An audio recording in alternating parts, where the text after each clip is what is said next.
Estos serían los pequeños videos respecto a una ayuda para el curso de Bioquímica 2 de la Universidad ICESI. Claramente estos videos no están pensados para, digamos, reemplazar las clases, ni mucho menos que solo utilicen esto como la única teoría que puedan estudiar. En estos videos pues trataré de encapsular lo más importante. Temas que no entren en los videos no significan que no sean preguntados o no sean importantes, solamente que por cuestiones de tiempo, cuestiones de preparación y cuestiones de importancia, pues lo mejor sería poner lo único y lo más importante. El libro que se está usando en esta teoría es el de Strayer, puede ser la sexta edición, y también el uso de las diapositivas del doctor Lukumi. Y pues nada, empecemos el tema de hoy, que serían las enzimas. Entonces, pues nada, la bioquímica en sí se consta básicamente de todo lo que son enzimas, ¿listo? La bioquímica 2 consta de enzimas, consta del metabolismo y consta de todo lo que tiene que ver con rutas metabólicas y el proceso en el cual el cuerpo puede adaptarse sea al medio ambiente en el que está, ¿listo? Entonces nada, las enzimas, pues después de la introducción que le dan en la respectiva clase, pues las enzimas son básicamente proteínas, ¿listo? Que son y permiten la aceleración de una reacción química. ¿Listo? Hay reacciones que se demoran días, inclusive años en darse, pero gracias a las enzimas que funcionan como catalizadores, pues permiten lo que es el aumento de la velocidad. ¿Listo? Datos importantes de las enzimas es que estas no van a interferir con el equilibrio químico, ¿listo? O sea que solamente va a acelerar. Es decir, por más enzimas que yo tenga en una y en X reacción, esa reacción no va a ser alterada hablando del equilibrio químico. Se va a mantener constante, va a mantener una estequiometría siempre constante y equilibrada. Si pasamos a las características, se tienen lo que son 4 características importantes que deben aprendérselas sí o sí. ¿Listo? Que una enzima, que es como un ente, ¿listo? Este ente tiene lo que son 4 características importantes. La primera siendo la especificidad, ya que hay enzimas que pueden, digamos, catalizar X reacción, pero otras no. ¿Esto se debe a qué? A la especificidad. Pueden haber muchas más específicas que otras, como por ejemplo la tripsina, que es una de las enzimas que actúan en la digestión, o la exoquinasa, que es una de las enzimas que actúan en la glicólisis, que son rutas metabólicas que veremos mucho más adelante. ¿Listo? Entonces la primera característica es la especificidad. La exoquinasa, por ejemplo, solamente puede reaccionar, por así decirlo, o interactuar con con los sustratos, o sea, con las moléculas que tengan, pues que sean las exosas. Si es una pentosa como la ribosa, pues claramente esta enzima no va a poder ejecutar su reacción ahí. ¿Listo? El segundo tipo o la segunda característica es la regulación. Entonces, cuando hablamos de regulación, estamos hablando de que esta enzima en específico, digamos que tenemos X enzima, ya sabemos que esta enzima tiene una especificidad, ¿listo? Y aparte de esta especificidad que actúa sobre X sustrato, hay que tener en cuenta de que también tiene una regulación, es decir, qué tanto yo necesito que actúe sobre este sustrato y qué tanto yo necesito que no actúe sobre ese sustrato. Entonces eso se conoce como una regulación. ¿Para qué? Para permitir un balance y para permitir un control, ya que el metabolismo necesita regularse de manera rápida y controlada. ¿Listo?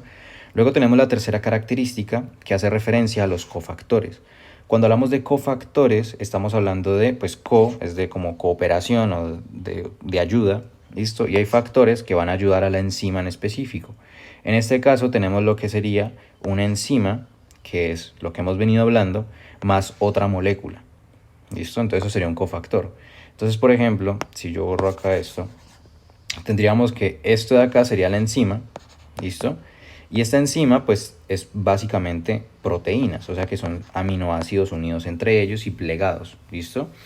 Pero puede haber una segunda molécula, o sea, esto que estamos viendo acá, puede haber una segunda molécula que se le pueda pegar o se le pueda añadir, ¿listo? En palabras simples. Entonces, digamos que esto aquí en pintado de este color pues es básicamente una molécula aparte. Si estamos hablando de cofactores, esta otra molécula pueden ser de 3 tipos. Puede ser en general una coenzima, que estamos hablando de molécula orgánica, ¿listo? de grupos prostéticos, que es una molécula orgánica también, o de metaloenzimas, que son metales. La diferencia entre estas dos, que son las más importantes, es que la coenzima es un enlace no covalente. ¿Listo? Y un enlace no covalente es básicamente un enlace que me permite tanto la interacción temporal como la separación temporal. ¿Listo? Entonces, una manera para aprendérselo es que co suena a cooperar y yo puedo cooperar con cualquier persona, pero no tengo que estar anclado a eso, a esa persona. Lo mismo acá. Una molécula orgánica no necesita un enlace covalente para añadírsele o para interaccionar con la enzima. ¿Listo? A diferencia del grupo prostéticos, que los grupos prostéticos también es una molécula orgánica, pero en este caso se utiliza un enlace covalente, es un enlace que sí o sí debe estar ahí, y sí o sí es un enlace en el cual hay una interacción con electrones y demás, típico enlace covalente. ¿Listo?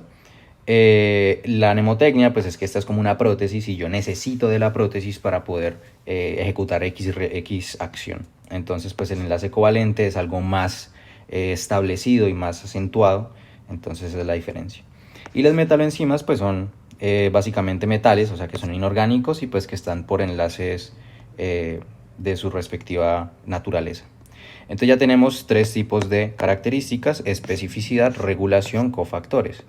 La especificidad, qué tanto específicamente hablando es la enzima; la regulación, cómo se regula toda esta enzima; el cofactor, quién va a estar ayudándole a esa enzima a ejecutar su reacción; y por último la característica de ser saturables, o sea que tienen básicamente una velocidad máxima.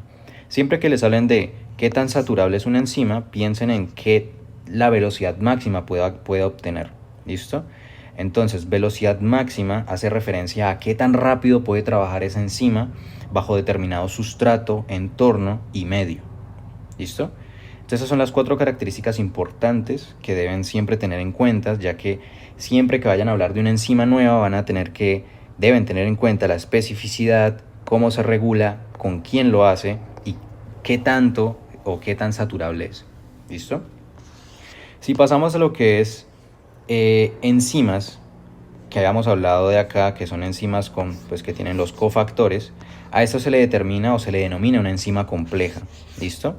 No es lo mismo yo tener una enzima normal, que en este caso sería este puntico de acá, ¿listo?, a yo tener una enzima más un cofactor como el que habíamos dibujado antes. Ahí. ¿Listo? Entonces, cuando tenemos esta enzima, que es una enzima compleja, es una enzima más un cofactor. Y ya habíamos dicho que los cofactores pueden ser coenzimas, prostéticos o metaloenzimas. ¿Listo? Pero entonces hay una nomenclatura específica para este tipo de enzimas. Es decir, ya dijimos que estos son los tipos que se le pueden pegar, por así decirlo, a la enzima, pero cuando se le pegan van a tener una estructura, ¿listo? Y va a tener un nombre en específico. Entonces la enzima compleja se divide en lo siguiente. Se divide en lo que sería una apoenzima, ¿listo?, que es la parte proteica de la enzima, o sea que es básicamente lo negrito que hemos siempre venido dibujando, que es la proteína como tal, la parte proteica. Y luego tenemos el cofactor, que es lo que habíamos hablado acá, ¿listo? Tenemos el cofactor. Y el cofactor es la parte no proteica de la enzima. Puede ser una coenzima, o sea, no covalente, puede ser un grupo prostético, o sea, covalente, ¿listo? O pues una metaloenzima en su caso. Si yo hago la suma de estas dos, o sea, si yo sumo todo esto, tanto la parte proteica como la parte no proteica, yo voy a obtener lo que es una holoenzima. El término holo, el prefijo holo, hace referencia a todo, ¿listo? Entonces la holoenzima es todo en conjunto. Esto pues se puede explicar, por ejemplo, en la hemoglobina, que la hemoglobina pues es una proteína que tiene básicamente una estructura cuaternaria, ¿listo?, en la cual va a estar interaccionando con otro tipo de cofactores, ¿listo? Y pues las otras son las de estructura terciaria. Luego tenemos otro término, ¿listo?, en esta introducción, que es el sustrato, ¿listo? Entonces ya sabemos de que la enzima, que lo tenemos acá arriba, ya tenemos que la enzima, ¿listo?, tiene estas 4 características importantes. Y que específicamente de estos cofactores salen estos 3 nombres de acá: apoenzima, parte proteica; cofactor, parte no proteica; y holoenzima, la suma de todo. ¿Listo? Ahora, la enzima dijimos que actúa sobre el metabolismo, pues que está en el metabolismo y que actúa sobre algo. Y yo utilicé un término antes que se llama el sustrato. ¿Listo? Siempre que vayan a hablar de enzimas, van a hablar de un sustrato.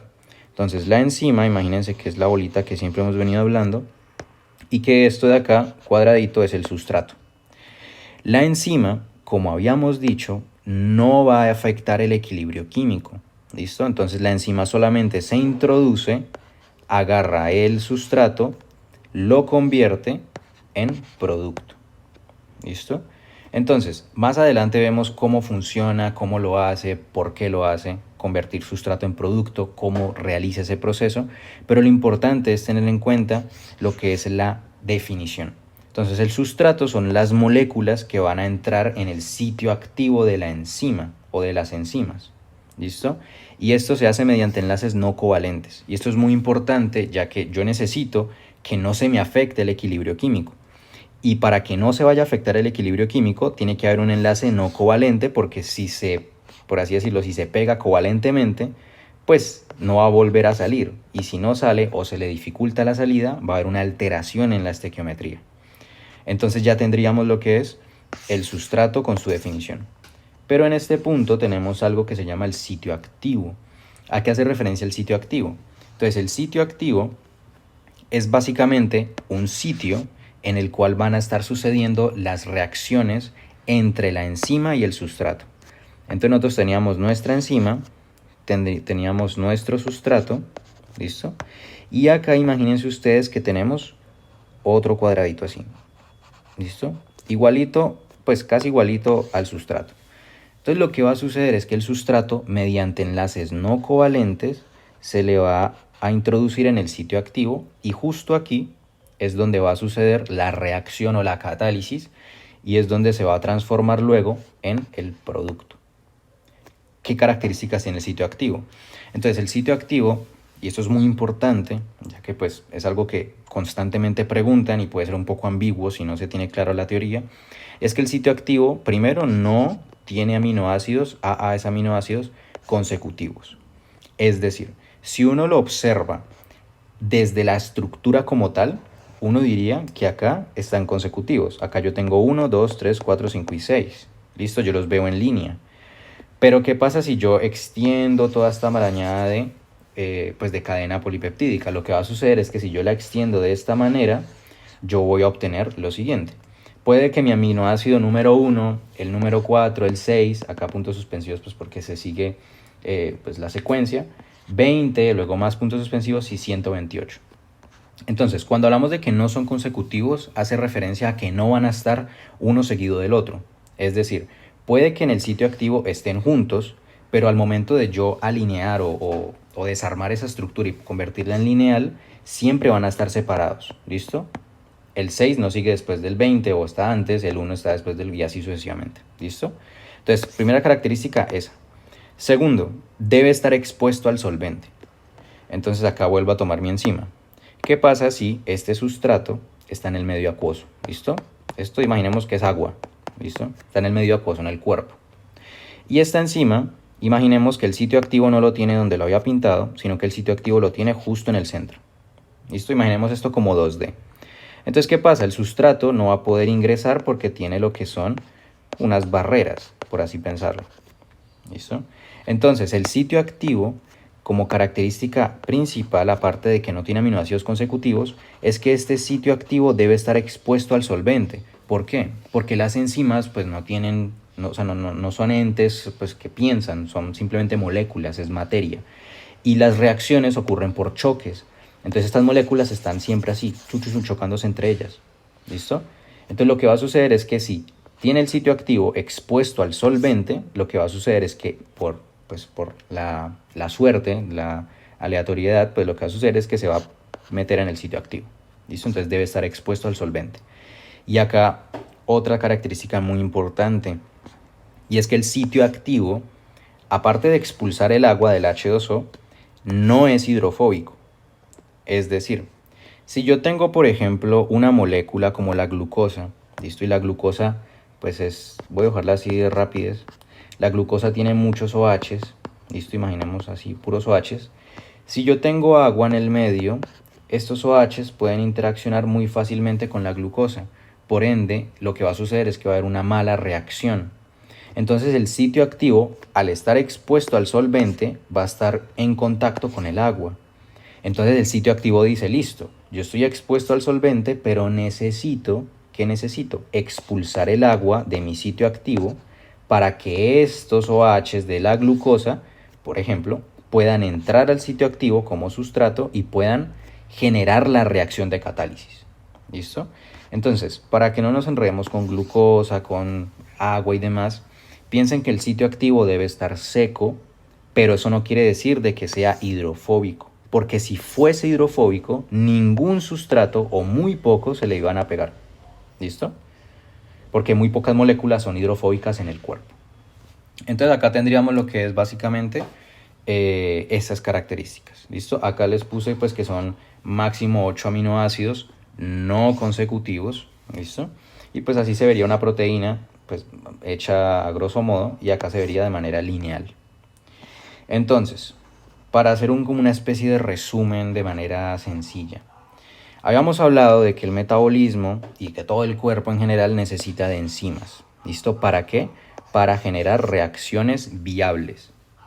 Ahora, estas enzimas pueden ser complejas si tienen un cofactor. ¿Listo? Y esta enzima compleja, estructuralmente hablando, se denominan en dos formas. En apoenzima, que es la parte proteica, o sea, los aminoácidos que están por ahí, dentro de la proteína, y luego está el cofactor, que es la parte no proteica, o sea que no tiene aminoácidos. Puede ser, yo que sé, una vitamina, un metal y demás. Estos se pueden denominar coenzimas si tiene un enlace no covalente, porque cooperan entre ellas, o puede ser grupo prostético si tiene un enlace covalente, porque depende de ellas. ¿Listo? Entonces todo esto se resume como enzima. Y toda enzima tiene características esenciales, y entre esas está el sitio activo. El sitio activo no tiene aminoácidos consecutivos, ¿listo?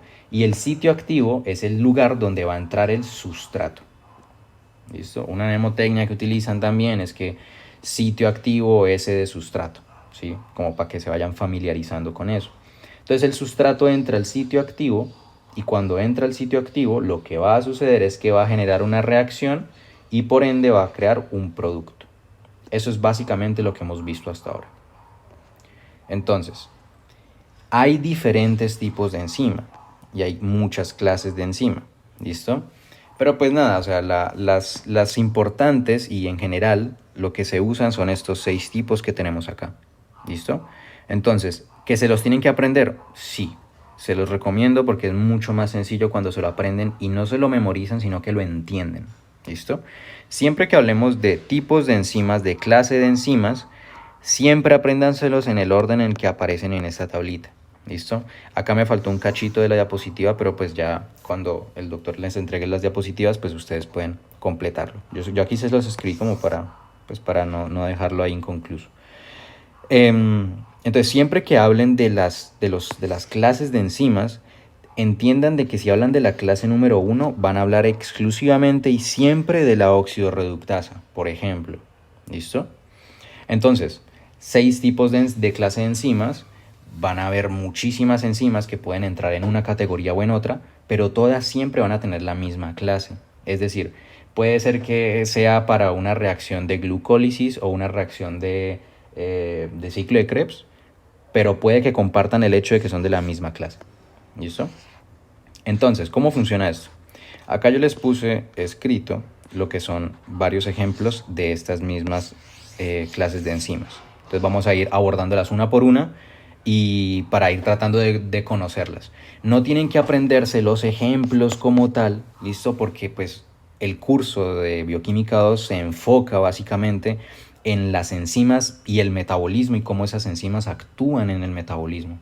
Entonces no es necesario que se las aprendan ya mismo porque van a verla en todo el curso, ¿listo? Importante que sepan la función y las características de cada una. Entonces empezamos por lo que sería la clase número 1, que acá como ustedes logran observar dice óxido reductasa, ¿Listo? Cuando hablamos de óxidos reductasas, asas de enzima, cuando hablamos de óxidos reductasas estamos hablando de reacciones de óxido-reducción. Siempre que hablamos de óxido-reducción estamos hablando de lo que consta de transferencia de electrones. ¿Listo? Y hay un término que se usó mucho en Bioquímica 1 y cuando estábamos en el colegio, depende del colegio, pues se hablaba o menos de esto, que era básicamente de lo que es del redox, ¿sí? Entonces que había, digamos, X molécula reaccionando con otra X molécula y que pues esta puede, yo que sé, que tenía más 2, listo, y esta tenía menos 2. Entonces esta de acá estaba reducida y esta de acá estaba oxidada, listo. Pero que si entre ellos intercambian electrones, ahora este pasa a estar reducido y este pasa a estar oxidado y así sucesivamente, listo. Es un ejemplo un poco burdo, pero pues para que no nos vayamos a confundir, porque esto no es necesario en este momento, tener en cuenta de que es reacciones de óxido-reducción hablando de transferencia de electrones. ¿Listo? Siempre que haya una enzima que transfiere electrones, piensen en la clase número 1. ¿Listo?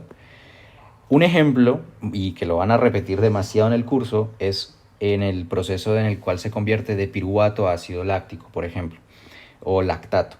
Entonces el piruvato lo que va a hacer es básicamente recibir 2 electrones, como se ve acá, de una enzima que se llama, pues una enzima, listo, con lo que se llama el NAD+, que luego lo van a ver, que le recibe al piruvato los 2 electrones, listo, y lo que va a suceder es que el piruvato pues se va a transformar en ácido láctico. Como le recibió 2 electrones, pues se va a reducir, listo, el piruvato se reduce, se convierte en ácido láctico y el NADH se oxida y se convierte en NAD+, porque perdió los electrones.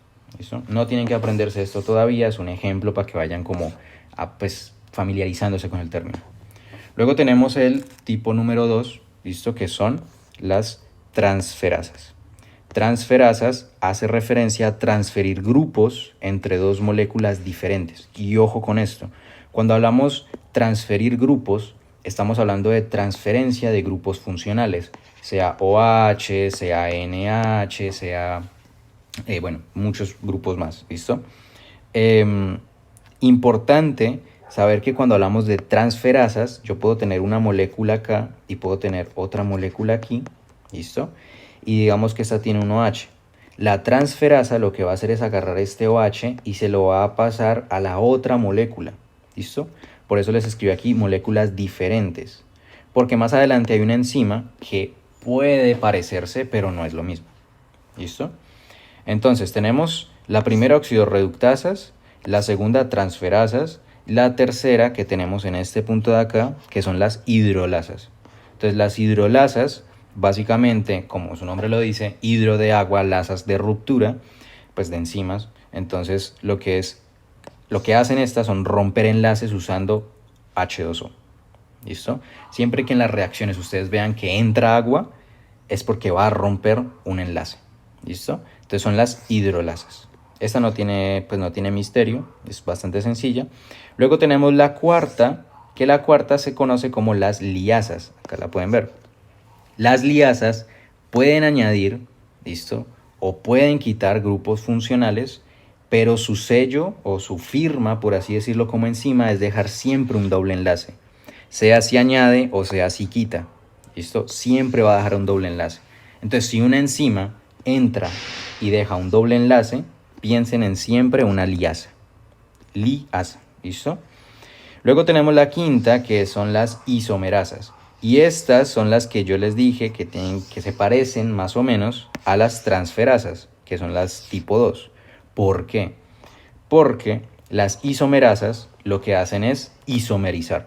Entonces, isomerizar, un ejemplo bastante sencillo, es por ejemplo yo tengo un carbono acá, tengo otro carbono, y digamos que yo tengo esto.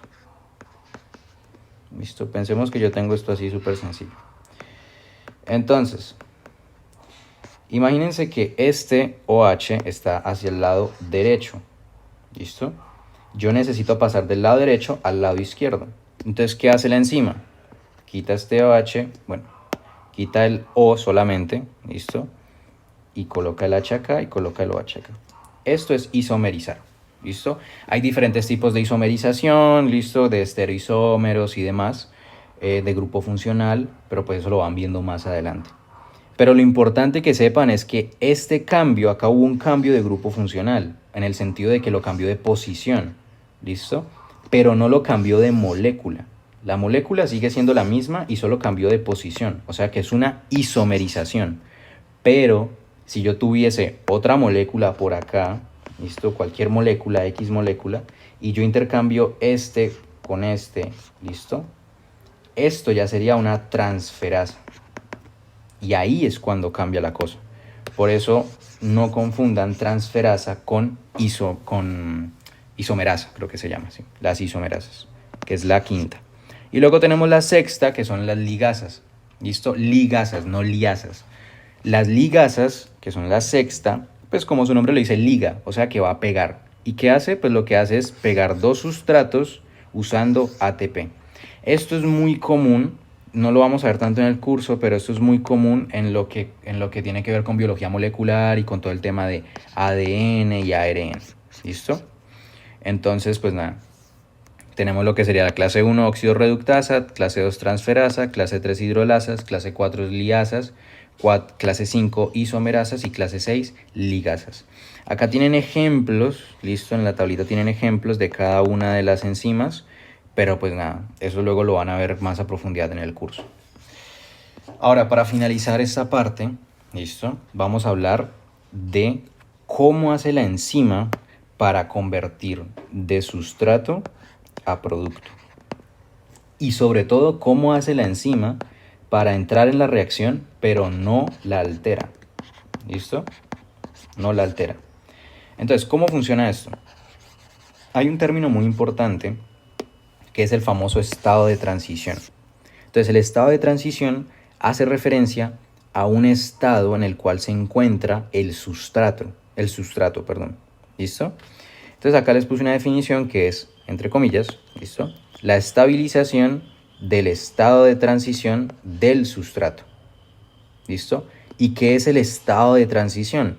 Es el punto con mayor energía, ¿listo? Y cuando hablamos de algo que tiene mucha y extremadamente mucha energía, es porque tiene una mayor inestabilidad. Y si algo es hiper mega inestable, lo más probable es que pues, se rompa o cambie de forma o cambie de estado. ¿Listo? Entonces un ejemplo muy importante que utiliza también se utiliza en la clase es el famoso marcador con la tapita, pero pues en este caso no puedo mostrar un marcador, entonces utiliza esta diapositiva. Que esto que estamos viendo acá es la enzima, listo, es la enzima, todo esto es la enzima. Estos son los diferentes estados en los que se encuentra, o sea, esto es un antes, esto es un después, y esto de acá es un antes y esto es un después. ¿Listo? Esto es la cinética, o sea, la gráfica con la que estamos viendo que luego la vemos. Pero lo importante es que sepan que esta varita de acá es el sustrato. Esto es igual a esto, solamente que está doblada, pero son el mismo sustrato. Pero esta varita no es lo mismo que estas dos varitas, porque esta de acá está completa, esta de acá está rota. Esta de acá está completa, esta de acá está completa. Son iguales. Esta de acá está rota, esta de acá está rota. No son iguales. Estas dos son sustrato, esta es producto. ¿Qué pasó acá? Lo que sucedió es que la enzima permite la estabilización del estado de transición. ¿De quién? Del sustrato. ¿Listo? Por cuestiones de aleatoriedad, lo que sucede es que esto se puede romper por sí solo. ¿Listo? Por los choques térmicos y demás. Por el desorden se puede romper. Pero lo que hace la enzima es agarrarla y, por así decirlo, asegurarse de que se rompa. ¿Listo? Entonces lo que hace es estabilizar ese punto con mayor energía para que se desestabilice más y pueda romperse. Entonces por eso una reacción puede tomar muchísimos años en hacer esto o puede tomar milésimas de segundos si se tiene una enzima. Esto lo hacen ¿con qué propósito? Con el propósito de ahorrar energía y ahorrar tiempo. ¿Por qué?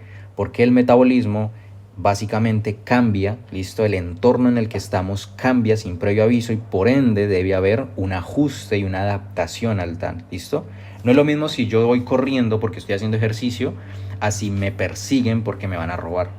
Son metabolismos diferentes, son situaciones diferentes, son sistemas diferentes y por ende las enzimas deben adaptarse a lo mismo. Vamos a hablar de la imagen que tenemos acá. ¿Listo?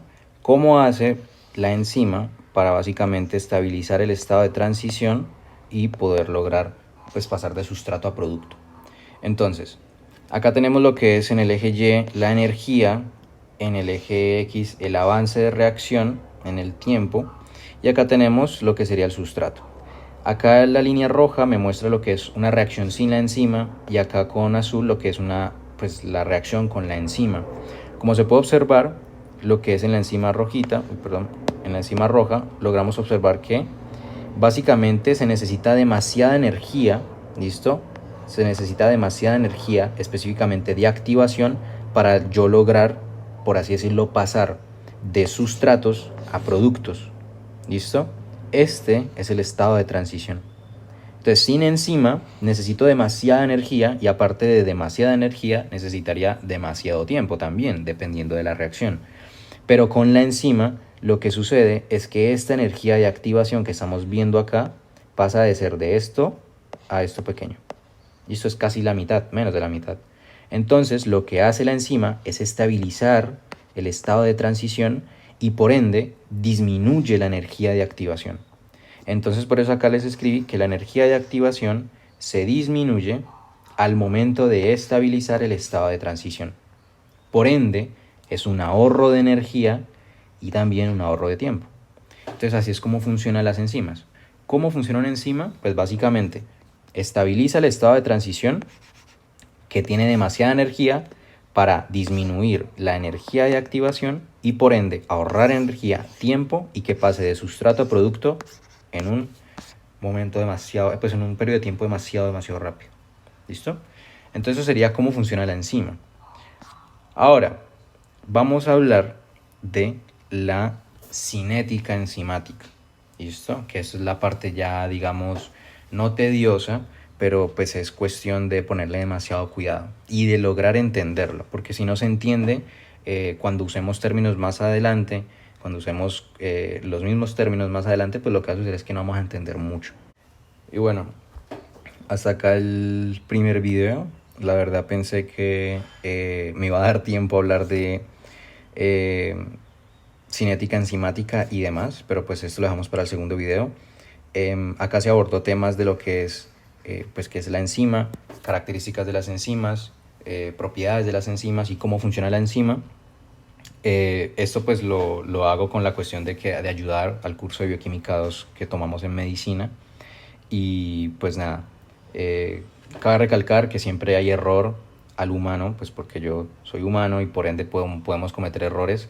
Si cometí algún tipo de error al momento de explicar, de dar la teoría, de dar información, dar algún dato, una definición o concepto, pueden dejarme la corrección. Yo, si si la embarré, puedo corregirlo en la descripción. Entonces siempre traten de mirar la descripción porque puede que haya alguna, o los comentarios, puede que haya algún tipo de corrección.